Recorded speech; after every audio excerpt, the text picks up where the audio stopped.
"Seen you in a dress," Jesse had mused as I descended the stairs to meet Whitney. His lined face twisted into an amused smile, as if he'd caught me playing dress-up. The other workers stared at me like I was an alien as I twirled my curly, sandy ponytail into a messy bun and jammed my feet into kitten heels. I'd worked alongside them since late summer, and they'd never seen me in anything but cargo pants or filthy denim, with my hair protected under a bandana or baseball cap.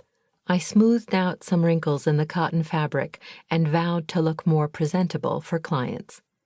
"Thanks for coming through for me," Whitney beamed, seemingly impervious to the chaos.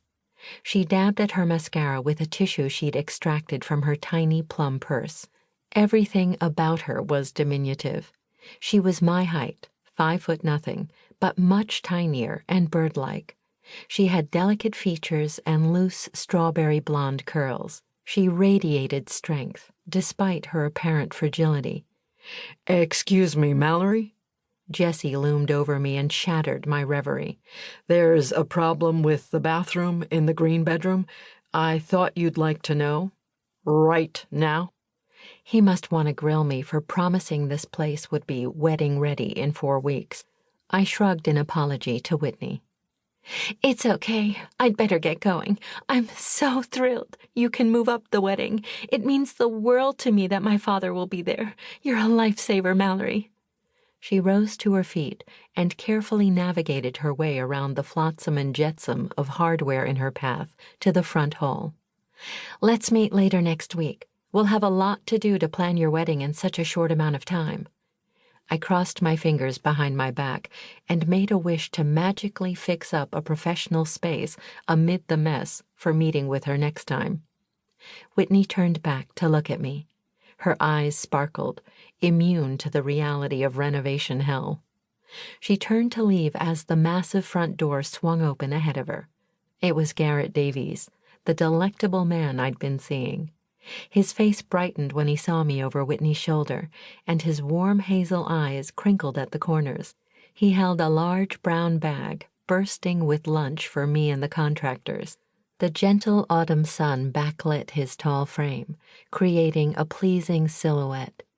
I was about to introduce him to Whitney, but she froze. Then she took a panicked step back and faltered on her high heels. She collided with me, and Garrett dropped the bag, moving forward to steady her. Sandwiches and soup spilled onto the floor. A pumpkin pie wobbled, flipped, and landed with a resounding splat. "Ouch!" Whitney yelped, as a splash of hot liquid marred her suede boots. She stifled a cry and scrambled away from Garrett. What are you doing here?" Her voice was brittle and shrill and threatened to smash into 1,000 pieces. She blanched as if she'd seen a ghost and blinked at Garrett in disbelief. My breath caught in my chest as I saw her initial look of fear turn to pure, white-hot contempt. All of her effervescent happiness was gone, replaced with a deep look of dismay. Whitney murmured an apology and slipped out the door. Once she'd put some distance between her and Garrett, she seemed to recover enough to feign politeness and call over her shoulder, "Thanks again, Mallory. We'll talk soon."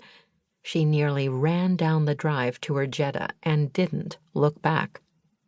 The unfinished B&B hadn't rattled her, but seeing my new beau nearly drove her apoplectic. "I don't blame her." Garrett tried to salvage what was left of lunch. He crouched down in the hallway in his 3-piece suit and mopped up steaming, fragrant puddles of potato and chive soup.